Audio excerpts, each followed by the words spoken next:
There are many US presidential elections that created history in the world. There have been many US leaders who won the presidential elections with a very small margin, and the election became the part of the history. These elections were one of the weird US elections. Now it is to be seen who will be the next US president in the US elections in 2021.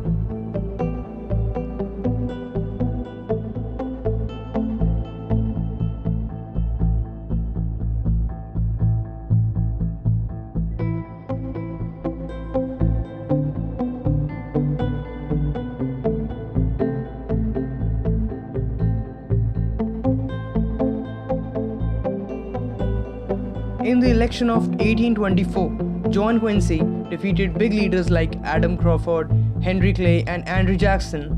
In this election, they broke the practice of each party nominating a presidential candidate on the status of their parties. They decided not to mention party affiliations. Instead, they selected candidates based on the local reputation of the state parliaments. During the campaign, Andrew Jackson was a front runner. In the popular vote, Jackson won the Adams 1,14,023 votes, Clay's 47,217, and the Crawford's 46,979 votes. For electoral college votes, Jackson got 9,932 fewer votes. The 12th Amendment to the Constitution allows the House of Representatives to vote for the president. Adam won by the vote, with Clay supporters at home supporting him. In the eyes of Jackson and his followers, this was indeed a malicious bargain.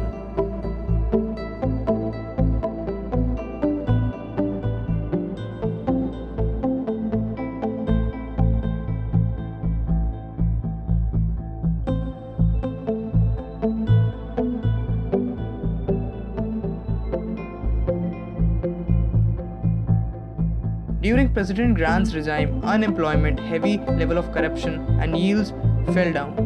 With the Republican Party, Hayes was treated as a warrior for his integrity. Hayes moved to the Republican convention in Cincinnati and chased James D. Blaine.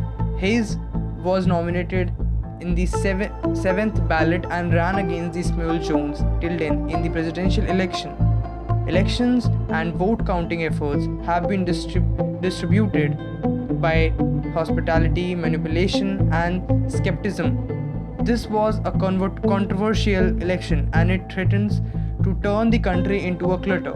Mayhem was fired after the Democratic Speaker rejected filibusters in the House and urged him to complete the vote.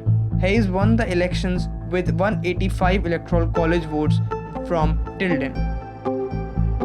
Benjamin Harrison was one of the greatest presidents in the US. James D. Blaine received the Republican nomination support, but Harrison left John Sherman on the poll, and Harrison overtook him for the nominations in the 8th ballot. When Harrison was elected, he incumbent Grover Cleveland. The presidential campaign for both candidates showed little opposition. President Cleveland performed only one campaign, and Harrison gave speeches at coordinated events. Plenty of campaigns was carried out by party members, where tariffs and pensions were major issues.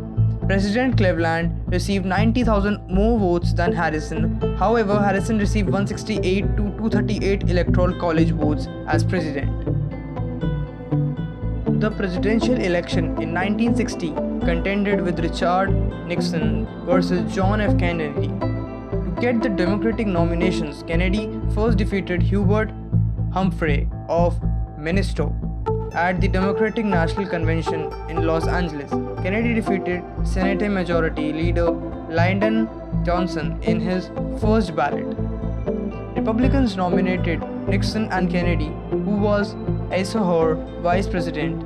The race for white supremacy was strong, with two candidates connection with 47% in Gallup poll, while 6% of voters were uncertain. A series of television debates led to Kennedy's figure. Kennedy won 120,000 votes on 68 million ballot of the electoral college votes. He was the country's 35th president, won by 213 to 303 votes.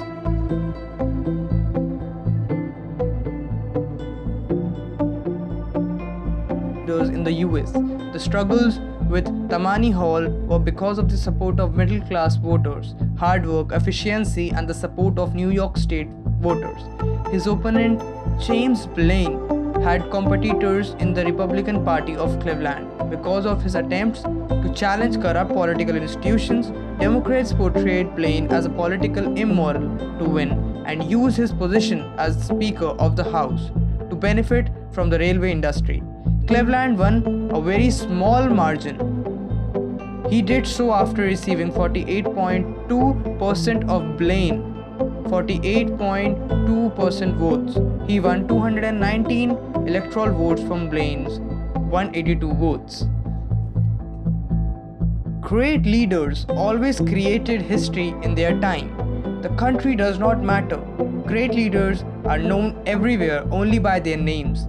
They do not need any identity to represent themselves. People select these great leaders from voting and provide them a chance to prove themselves.